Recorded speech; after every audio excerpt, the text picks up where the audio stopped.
Hey there guys, this is Flamzeron, aka YouTube's Tosuke, and welcome to another Dark Souls video, part of my series in preparation for Dark Souls 2.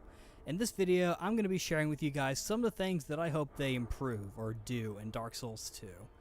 I'm going to try to talk about as many things as I can, and if there's something you think I should add in, or something you just think would be a good idea, or whatever, or if you just hate all my ideas and want to make fun of me and call me gay or something, then let me know in the comments. But other than that, why don't we just go ahead and get started?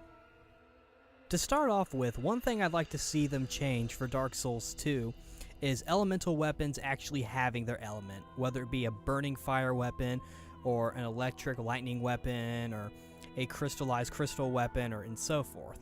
I thought that the elemental weapons in Dark Souls, and in Demon Souls 2 actually, were very bland, and they didn't really have much to them. They basically just looked like the standard weapons you were using before, just with the lightning effect or a fire effect. So I think it would be a lot cooler if they included, like, something like that they did with the pine resin, where, if you do the fire one, it'll make your weapon burn, I thought that was kind of cool. I think they should add that, and they wouldn't have to be, like, an entirely burned weapon. They could just kind of slightly put some, like, little burning thingies on it, or lightning effects, so that it still looked like, the weapon you were using, but it still had the effect. Or even if they wanted to, they could just make it to where it was just a glow, like the magic weapons. When you use, like, magic weapon or great magic weapon or something like that, your weapon would glow blue. I think that'd be kind of cool. Do something like that. Like, for, like, a fire weapon, for example, it could be like a red glow, and a lightning weapon could be a yellow glow or a gold glow. And of course, weapons would also have that same effect. And bows, I don't remember if you can do anything with those, but any weapon that you can actually turn elemental in some sort of way, or give some sort of element, I think they should add an effect to. I mean, I don't know how practical it would be to use a fire shield, but I think that'd be kind of cool. I really hope they do that. It would really make weapons sort of stand out and make your character look a little more unique. It would kind of give away what kind of weapon you were using if you're playing PvP, but still, it would still be nice to see, and it would also help the other player prepare.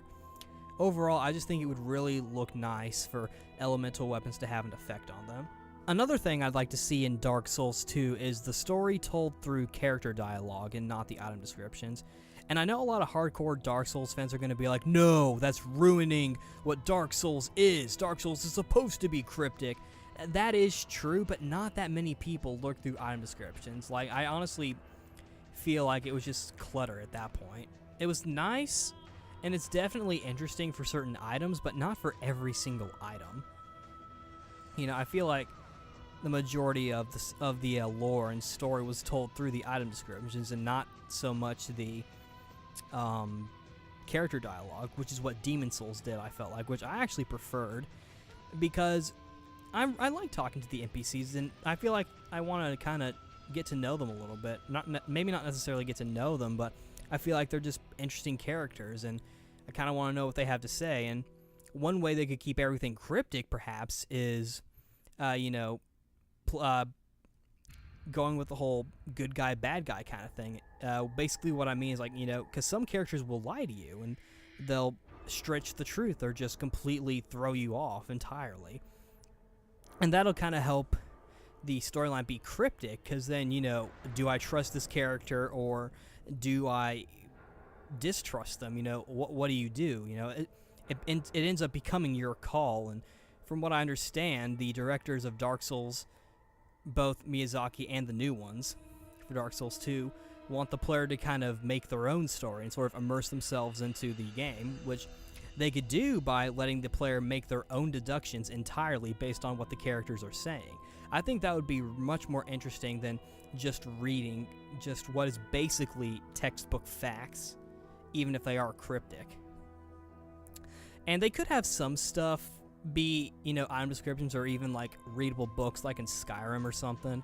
But for the most part, I'd like to see the story told through the character dialogues and what they say, whether it be true or not, or just little lore tidbits and different kinds of things, and not every character has to have dialogue, but for the characters that do talk, I think it would be interesting to get the story through them and not necessarily item descriptions, which is basically just reading off of a piece of paper, in my opinion. Speaking of role-playing and character interaction and dialogue, one thing I hope they leave out of Dark Souls for Dark Souls 2 is any instance where NPCs will cause you to break from your character.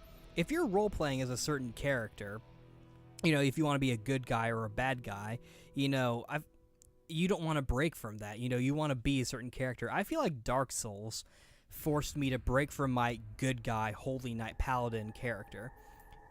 I'm mainly speaking about Petrus, because I ended up killing him in cold blood because I wanted to keep Rhea alive, since I knew that I learned from the wiki and whatnot that Petrus would kill her.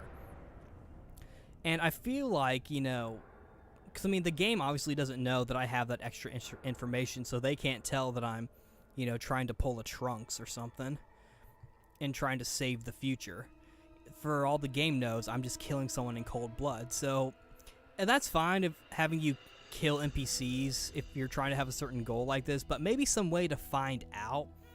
Like if you talk to another character and they say, oh, and they kind of do little hints. They don't have to tell you outright, but maybe little hints that'll let you know that, oh, this character might try something that'll be, you know, bad. You know, and even if you want to look up a wiki and then like say, okay, this will happen. You can kill this person to prevent this. Here's how you do it, you know? And I mean, these are just my suggestions. It's probably my fault for looking up a wiki, but at the same time, if I wanted to save an NPC, you know, and of course with Oswald, it doesn't necessarily matter entirely, so consider this one just sort of wishful thinking, but I am going to keep it in just for consideration, because I don't really like breaking out of my character. As a writer, I have original characters that act a certain way, and I don't want them to break from character, even if plenty of fighting games make me break their character by what they're saying. But I do hope that they cut it down a little bit. They can still keep it if they want to, and it's almost interesting that way. Make your character act a way they wouldn't by having a good guy kill someone in cold blood, even if you know more information as a player. That's actually kind of interesting from a role-playing standpoint, but at the same time, you are still breaking character. And if the directors of Dark Souls and Dark Souls 2, and even probably Demon Souls, want you to role-play and make your own story, then they should allow you to play that role and not try to destroy it. Going along with role-playing and your character in general, on a more gameplay standpoint, one thing that I hope they change for Dark Souls 2 is more balance in the armor and weapons. There are a few moments in New Game Plus in my main file, in my most recent playthrough, where I felt like the game was forcing me to put on some armor and use a certain weapon that I didn't really have any interest in using, just to beat a boss. I feel like that the game should let you play how you want. It's like, if the directors want role play and want you to kind of make your own story and play how you want, then they should let you do that.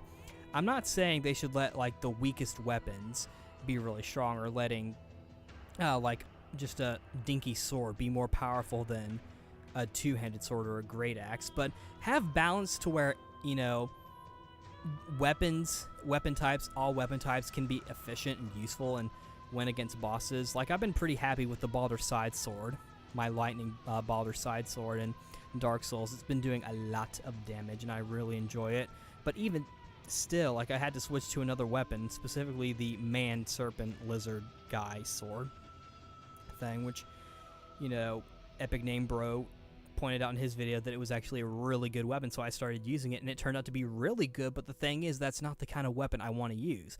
I want to use a sword and shield in Dark Souls and any other Western RPG like that. I want to use a sword and shield. I don't want to have to switch my weapon type in order to beat a boss. Now, you could argue, well, you could consider, like, you know, you're going Super Saiyan, or you're becoming a Gold Saint or something. You have to throw a Saint Seiya in here as well. But at the same time, I just felt it was kind of annoying to make me switch from that. It's fine to do that, but don't make me switch and go into my inventory. If I have something already there, that's fine. But I think it would be better for Dark Souls 2 if they try to have more balance between everything and, you know, just have the weapon types and, you know, the armor all be good in their own right, you know? And if you upgrade them, they can be good. I mean, I'm not saying every single weapon has to be perfect, but just the weapon and armor types all have them all having balance. I think that's pretty fair, and I think that would make a lot of people enjoy the game more and probably give the game more accessibility, because then they won't feel like they have to use a certain weapon to be good at the game or play a certain way to be good at the game. The last thing I can think of that I'd like to see in Dark Souls 2 is a way to sell your items for souls or for some sort of reward. I liked how in Dark Souls 1, if you went with Framped, you could sell your items for souls.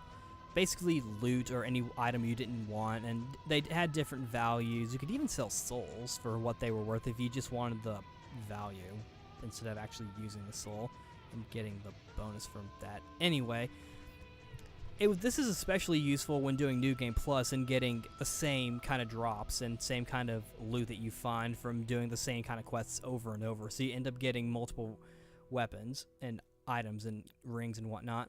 Now, you can also trade the stuff that you get for other stuff, like with Snuggly and whatnot, which I also hope they keep. You know, just essentially for this one, we'll say I hope they keep the ability to sell and trade your items, you know, for souls or for some sort of reward for the selling, and of course for trading with Snuggly, maybe some unique items, you know, stuff that you may not be able to get just through normal means, like just some stuff that Snuggly has. I think that'd be kind of cool, and just having a little bit of both things for that, and it would be an easy way to get rid of your load of stuff and try and get some cool items and whatnot, or if you just need that extra amount of souls in the case of Framped, then that'll be useful. So I hope they keep that up. I'm not saying they should like try to be like standard RPGs and split the currency and experience, because I kind of like that about the game, and you know, I don't think they should change that, but I do think that they should keep what they have, essentially. Transition this from Dark Souls into Dark Souls 2, basically. And that's pretty much all the things that I hope they put in, or change, or take out, or whatever, for Dark Souls 2. And now, obviously, I hope that these actually get in, but to be truthful, FromSoft probably doesn't even know I exist. I'm just one YouTuber. Epic Name Bro or VodiVidya or any other big Dark Souls YouTuber would have a bigger chance of making an influence than I would. But I just wanted to get my opinions out there for this little event, Dark Souls event that I've got going on.